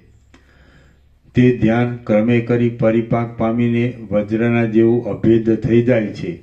ભોગ સંબંધી વૈરાગ્યરૂપી બીજ અંકુરિત થવું એનું નામ ધ્યાન કહેવાય છે. એ બીજ પોતાના મૂળ ઊંડા નાખીને પ્રૌઢ અવસ્થાને પામે છે ત્યારે તેને સમાધિરૂપ કહેવામાં આવે છે. નિરંતર વાસનાનો ક્ષય થવાથી સાક્ષાત્કાર વૃત્તિ વડે જે અનુભવમાં આવે છે તે બ્રહ્મ જ અવિદ્યાનો ક્ષય કરવાથી જ્ઞાન કહેવાય છે. વાસનાનો ક્ષય કરવાથી ધ્યાન કહેવાય છે અને સર્વ દુઃખનો ક્ષય કરનાર પરમ આનંદને પ્રકટ કરવાથી નિર્વાણ કહેવાય છે. જો ભોગો વિશે વૈરાગ્ય હોય તો પછી બીજા ધ્યાનની ખટપટમાં શા માટે ઉતરવું, અને જો ભોગો વિશે વૈરાગ્ય ન હોય તો પછી ધ્યાન કરવાની જરૂર પણ શી? દ્રશ્ય સંબંધી આસક્તિથી રહિત થઈ ગયેલ અને સારી રીતે જ્ઞાન પામેલ તત્વજ્ઞ પુરુષને એકધારી નિર્વિકલ્પ સમાધિ રહેવા માંડે છે. જે પુરુષને દ્રશ્ય તરફ જરા પણ રુચિ થતી નથી તે જ જ્ઞાની છે એમ સમજવું. સંસાર સંબંધી ભોગો જ્યારે વૈરાગ્યને લીધે ચિત્તમાં રુચિકર થતા નથી ત્યારે જ ઉત્તમ જ્ઞાનનો ઉદય થાય છે. જે પોતાના ચૈતન્ય સ્વરૂપમાં શાંત હોય તેને ભોગીપણું ક્યાંથી હોય? ભોગોની ઈચ્છા કરવી એ આત્માનો સ્વભાવ નથી. હવે તે ભોગોનો નાશ થઈ ગયો એટલે પછી તે કેવી રીતે અને ક્યાંથી ઉદય પામે? વેદાંત આદિ ઉત્તમ શાસ્ત્રોનું શ્રવણ, ઉપનિષદ આદિનો પાઠ તથા પ્રણવ આદિનો જપ કરવો અને એ પછી સમાધિનિષ્ઠ થઈ રહેવું.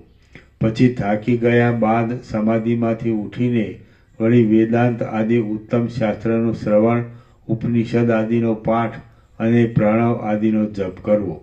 ખેદને મટાડી દેવો, સર્વ શંકાઓથી રહિત થવું, રમણીયતા ધારણ કરવી, ચિત્તને સમાન તથા શાંત રાખવું, અંદર શરદ ઋતુના વાદળાના જેવા નિર્મળ થઈ રહેવું, સુષુપ્તિ અવસ્થાની પેઠે કશા વિક્ષેપને પામવું નહીં અને વૃત્તિને એક ચિદાકાર જ કરી રાખવી. આમ તમે સમાધિનિષ્ઠ થઈ રહો. શ્રી યોગવાસિષ્ઠ મહારામાયણમાં નિર્વાણ પ્રકરણના ઉત્તરાર્ધનો સમાધિનું ફળ નામનો સર્ગ 46મો સમાપ્ત. સર્ગ 47મો મોક્ષના સાધનો અને વૈરાગ્યની પ્રાપ્તિ. આ 47મા સર્ગમાં ફરીવાર પણ વિસ્તારથી મોક્ષના સાધનોનો ક્રમ વર્ણવતા દ્રઢ વૈરાગ્ય પ્રાપ્તિ સુધીનું વર્ણન આપવામાં આવશે. વશિષ્ઠ બોલ્યા, સંસારરૂપી ભારથી ખૂબ થાકી ગયેલો અને મરણ, મૂર્છા આદિ અનેક સંકટોમાં આળોટનારા શરીરને ધારણ કરી રહેલો જે પુરુષ શાંતિ મેળવવા ઈચ્છતો હોય તેનો આ ક્રમ હું કહું છું એ તમે સાંભળો. કોઈ કારણને લીધે અથવા વિના કારણે વિવેકનો એકાદો અંકુર પોતાના હૃદયમાં ઉત્પન્ન થાય છે ત્યારે તાપ વડે તપેલા પુરુષો જેમ ઉત્તમ છાયાવાળા અને રસ્તાના શ્રમને હરનારા માર્ગના વૃક્ષોનો આશ્રય લે છે તેમ એ મુમુક્ષુ પુરુષ મહાત્માઓનો આશ્રય લે છે. જેમ માર્ગે ચાલનારો કોઈ પથિક પોતાને કાંઈ પ્રયોજન ન હોવાને લીધે યજ્ઞના યુપને દૂરથી જ છોડી દે છે. યુપ એટલે યજ્ઞમાં પશુને બાંધવાનો જે સ્તંભ હોય છે તેને યુપ કહેવામાં આવે છે.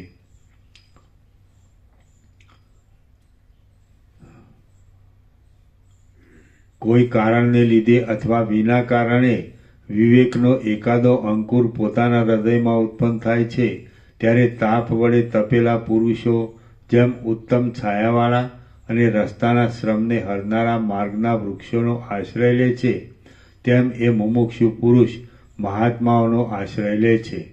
જેમ માર્ગે ચાલનારો કોઈ પથિક પોતાને કાંઈ પ્રયોજન ન હોવાને લીધે યજ્ઞના યુપને દૂરથી જ છોડી દે છે, તેમ એ મુમુક્ષુ પુરુષ પણ અજ્ઞાની પુરુષોને છેટેથી જ છોડી દે છે. તે તો વિદ્વાન પુરુષોના માર્ગને અનુસરીને સ્નાન, દાન, તપ અને યજ્ઞ વગેરે શુભ કર્મ કરતો રહે છે.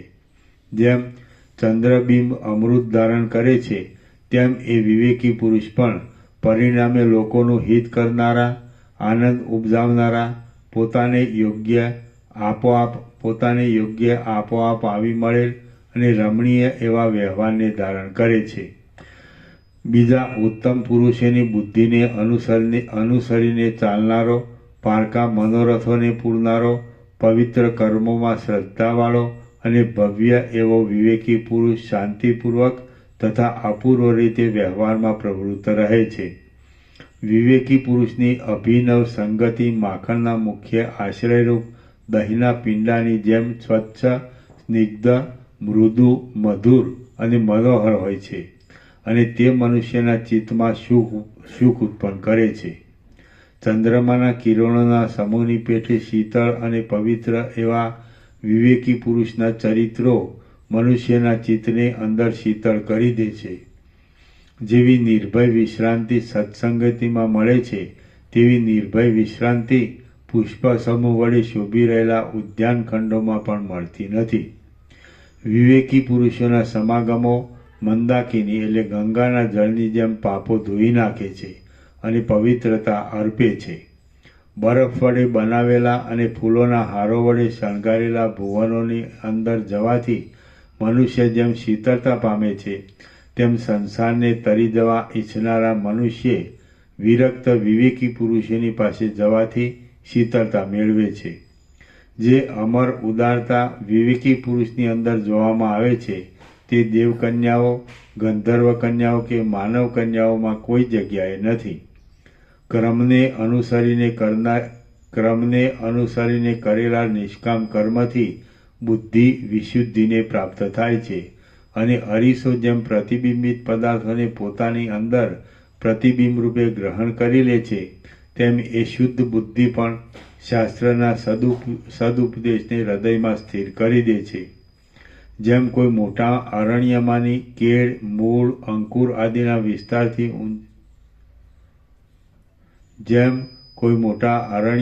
લતા, કેળ, મૂળ, અંકુર આદિના વિસ્તારથી ઊંચી વધે છે, તેમ વિવેકી પુરુષની અંદર સારા શાસ્ત્રોના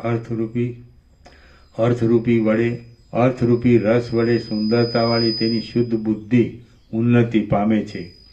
નિર્મળ બુદ્ધિ અરીસાની પેઠે પોતાની અંદર પ્રતિબિંબિત થઈ રહેલા સર્વ પદાર્થોને મનોમય રૂપે જ અનુભવે છે. અગ્નિમાં શુદ્ધ થનારું કોઈ દિવ્ય વસ્ત્ર તેની અંદર રહેલો મેલ બળી રહ્યા પછી કાઢી લેવામાં આવે છે અને તે જેમ સ્વચ્છ તથા બહુ કાંતિમાન દેખાય છે, તેમ સત્સંગતિથી શુદ્ધ ચિત્તવાળો થયેલો અને શાસ્ત્ર વિચારથી વિશુદ્ધ બનેલો વિવેકી પુરુષ પણ બહુ શુદ્ધ અને કાંતિવાળો દેખાય છે. સોહામણા સોનાના જેવી કાંતિવાળા અને વિશ્વમાં વિમળ પ્રકાશ કરનારા સૂર્યનારાયણ વડે જેમ આ આખું જગત શોભી રહ્યું છે, તેમ મહાત્મા પુરુષ પણ કાંચનવર્ણી કાંતિવાળા અને નિર્મળ પ્રકાશ કરનારા પોતાના તેજથી અત્યંત શોભે છે. વિવેકી પુરુષ શાસ્ત્ર અને સત્સંગતિનો એટલો બધો પરિચય રાખે છે કે અત્યંત અભિનિવેશને લીધે સ્વપ્નમાં પણ તેને જ અનુભવે છે. વિવેકી પુરુષ ક્રમે કરીને સજ્જનતા પ્રાપ્ત કરે છે. શાસ્ત્રમાં કહેલા શમ, દમ આદિ ઉત્તમ ગુણો વડે પૂર્ણ રહી ભોગોને દોષ બુદ્ધિ વડે તિરસ્કાર કરે છે. ભોગોનો દોષ બુદ્ધિ વડે તિરસ્કાર કરે છે અને કેમ જાણે પાંજરામાંથી છૂટો થયેલો તેમ બંધન વિનાનો થઈ રહે છે.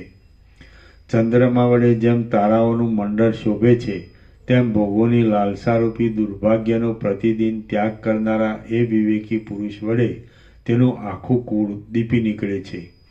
જેમ રાહુથી મુક્ત થઈ ગયેલા ચંદ્રમાની કાંતિ કાંઈક અપૂર્વ રમણીય હોય છે, તેમ એ વિવેકી પુરુષના મુખની કાંતિ પણ ભોગોને વિશે મમતા વિનાની હોવાથી કાંઈક અપૂર્વ રમણીય જોવામાં આવે છે. દેવતાઓ જેમ સ્વર્ગલોકમાં કલ્પવૃક્ષની પ્રશંસા કરે છે, તેમ એ ત્રણેય લોકને તૃણની પેઠે તુચ્છ ગણનારા મહાન પુરુષો પણ વિવેકી પુરુષની પ્રશંસા કરે છે. પ્રાપ્ત થયેલા ભોગોનો દ્વેષ કરતા કોઈ વખત તેને પોતાના ચિત્તમાં લજ્જા થાય છે. તેથી ભોગોની પ્રાપ્તિમાં તેને એટલો બધો સંતોષ થતો નથી, પરંતુ ભોગોની પ્રાપ્તિ જ ન થાય તો તેથી તે ઉલટો વિશેષ પ્રસન્ન રહે છે. જેમ અધમ જાતિનો પુરુષ દૈવયોગે પૂર્વજન્મનું સ્મરણ સાંપડતા તેને હસી કાઢે છે, તેમ રાગ આદિ દોષોથી ભરેલી તથા ભોગોમાં ઉત્કંઠા હોવાથી ચપળતાવાળી પોતાની સર્વ પૂર્વ ક્રિયાઓ સાંભળી આવતા વિવેકી પુરુષ પણ ખેદપૂર્વક મોં મલકાવે છે અને અંદરથી ઉપહાસ કરે છે.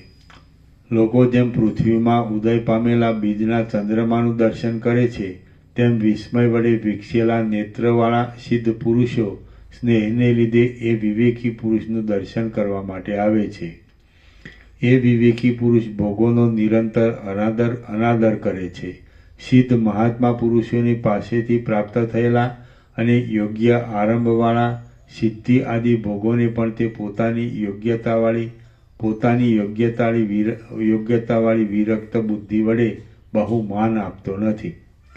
જેમ શરદ ઋતુમાં પરિપક્વ થનાર કોઈ વૃક્ષ પોતાનો પરિપાક આવી જતા અંદર નીરસ થઈ જાય છે, તેમ જડતાથી રહિત થઈ રહેલા અને આત્માના સ્વરૂપને ઓળખી ગયેલા એ વિવેકી પુરુષને અંદર પ્રથમ સંસાર સંબંધી વૈરાગ્ય ઉત્પન્ન થાય છે, અને પછી જેમ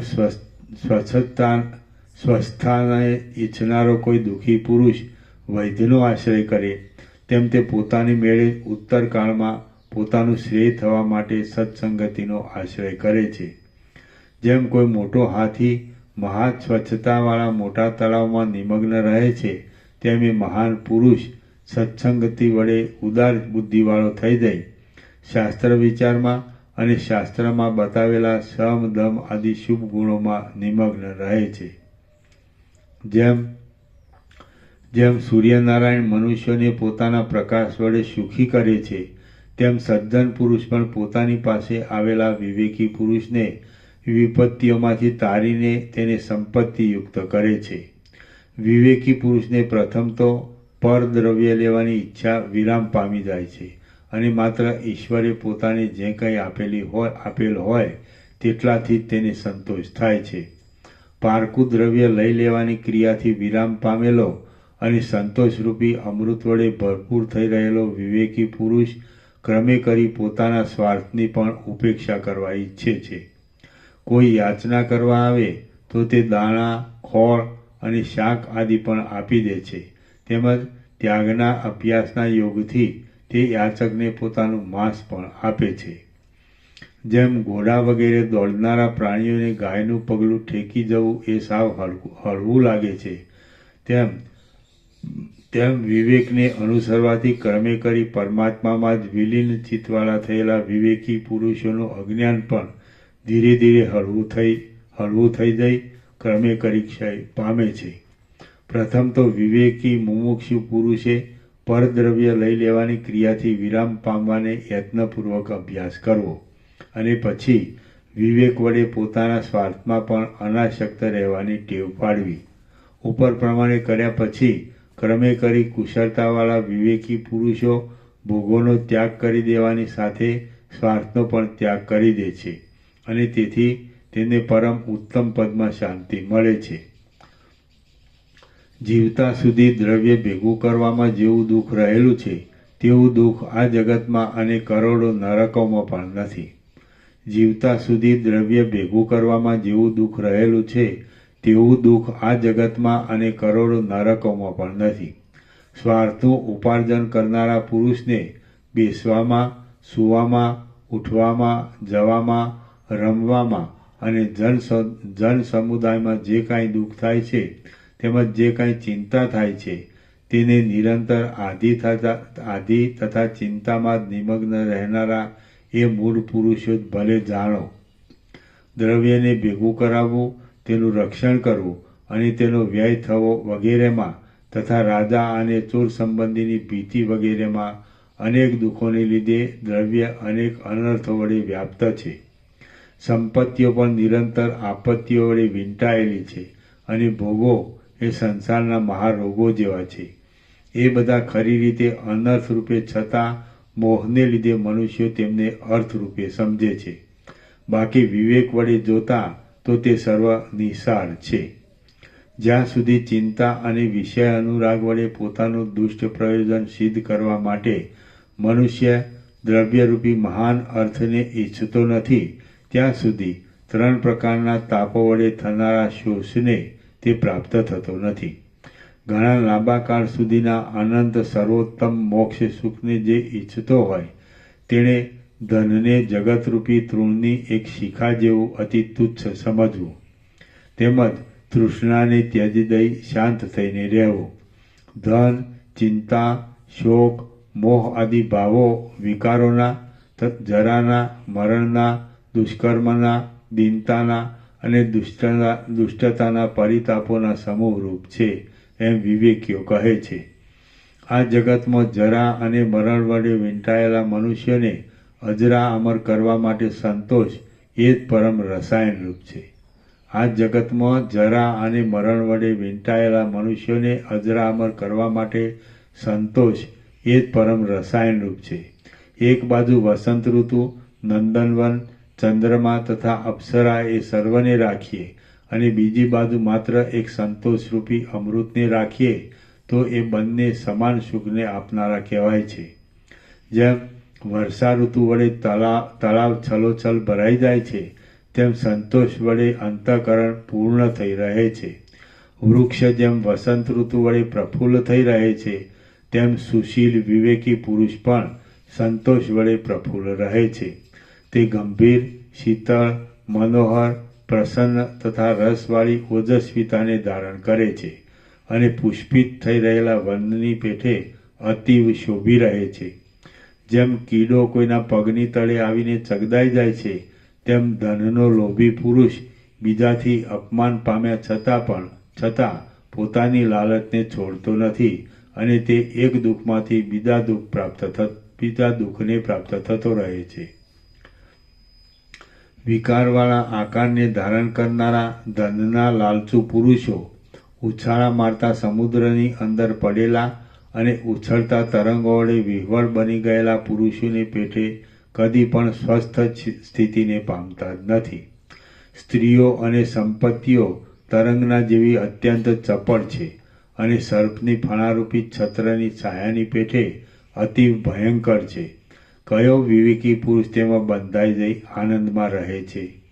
ધનનું ઉપાર્જન કરવામાં અને તેની રક્ષા કરવામાં રહેલી પીડાને જાણ્યા છતાં પણ જે મૂળ પુરુષ તેની ઈચ્છા કરે છે તે પુરુષ પશુનો ઓળો પણ લેવો નહીં. જે વિવેકી પુરુષ ચક્ષુ આદિ ઇન્દ્રિયોના બાહ્ય વ્યાપારને અને સંકલ્પ વિકલ્પ આદિ માનસિક વ્યાપારને મૂળ સહિત એક જ સમયે વૈરાગ્યરૂપી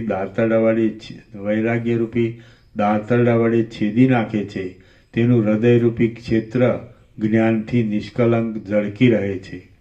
અવિવેકી પુરુષોને સત્ય જણાતા આ જગતના વિચિત્ર આકારો મિથ્યા હોય છે એમ જાણતા છતાં પણ વિવેકી પુરુષ પોતે જ્ઞાનની પરિપક્વ અવસ્થાને નહીં પ્રાપ્ત થયાથી જગતના વિચિત્ર વ્યવહારોમાં અજ્ઞાનીની પેઠે કેમ જાણે તેને સત્ય સમજતો હોય તેમ વ્યવહાર કરે છે. તેનું કારણ એક જ છે કે તેનો અભ્યાસ પાકો થયો નથી. પ્રથમ સંસાર સંબંધી વૈરાગ્ય દશાને મેળવવી, તે દ્વારા સત્સંગતિ મેળવી ઉત્તમ અભ્યાસ કરવો અને શાસ્ત્રના અર્થની દ્રઢ ભાવના વડે સર્વ ભોગોનો ત્યાગ કરી દ્રઢ વૈરાગ્ય પ્રાપ્ત કરવો. આ ક્રમે યોગ્ય અધિકારી પુરુષ પોતાના પારમાર્થિક સ્વરૂપને પ્રાપ્ત થાય છે. શ્રી યોગ વાસિષ્ઠ મહારામાયણમાં નિર્વાણ પ્રકરણના ઉત્તરાર્ધનો મુમુક્ષુ પ્રથમ ઉપક્રમ નામનો સર્ગ 47મો સમાપ્ત. ઓમ ઓમ ઓમ. 1287. હા, 1287. પ્રસાદ આપી દો. 13મી તારીખ.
કચરિયા પ્રસાદ.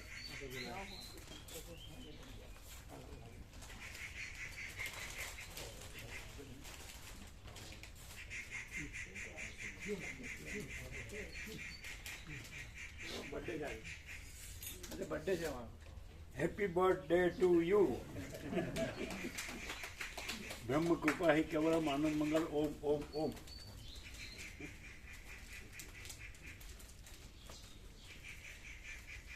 આજે તારીખ 13મી રહે કેમ?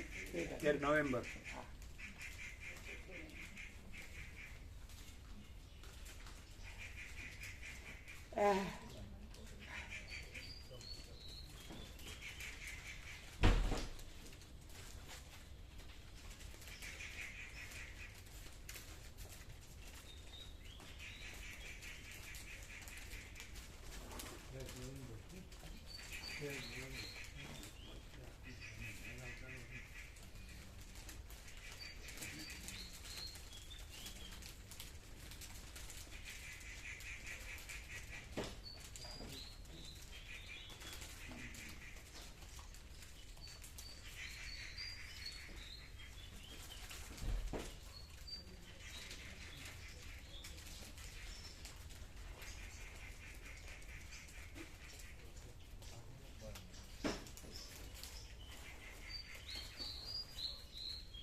એને આપ્યા, ઊભા થઈ ગયા એને.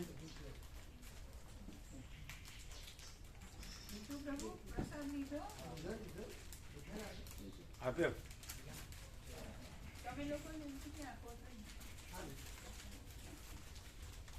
બધાને આપ્યો. આપને इनको बाकी है.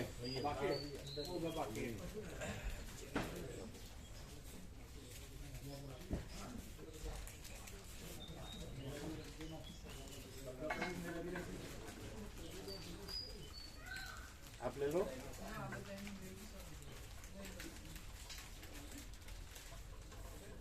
તમે લઈ લો પ્રસાદ.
ત્યાં બે બાકી છે હા ભરી ભરી કાઢી કોથળી આપી દે એમને કોથળીઓમાં અને પેલું ત્રણ હા એ વાળી ત્રણ અલગ રાખ્યો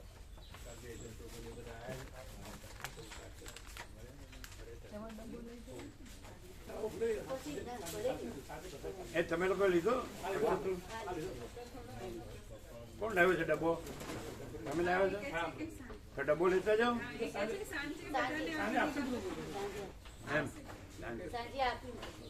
અચ્છા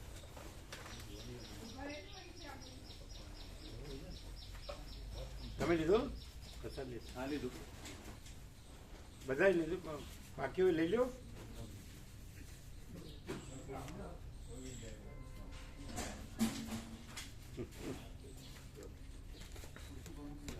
સંતોષી ન સદા સુખી સંતોષે રસાયણ છે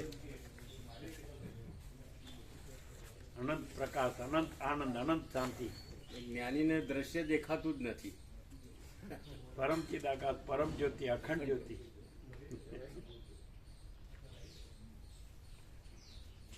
તમારે ચાલુ હશે ને કેટલા વાગે ચાલુ છે તો આપ તો દેશું અત્યારે વહેલી સવારે ચાલુ સવારે સાડા સાતથી ચાલુ થઈ જાય 7:35 આ તો ચાલશે આજે હા એટલે પહોંચી જવાય ને હા પહોંચી જાવ 7:30 સાંજે આમ તો 8 વાગ્યાથી ચાલુ હોય તો આપણે તો 6 વાગે નીકળી જઈએ 6 વાગે આવીએ ને અમે એટલે નીકળી જઈએ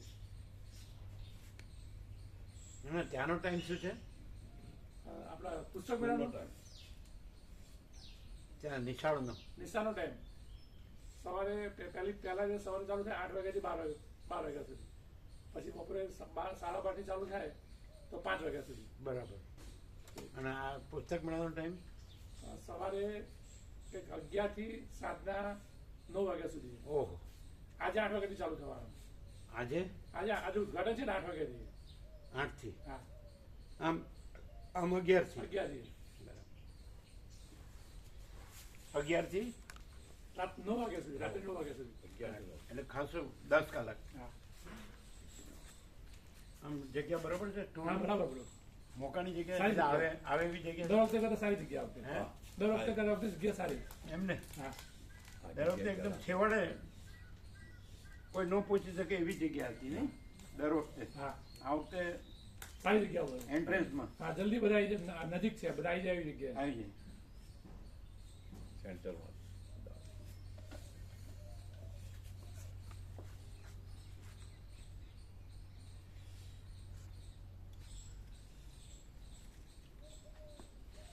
ઓમ ઓમ ઓમ ઓમ ઓમ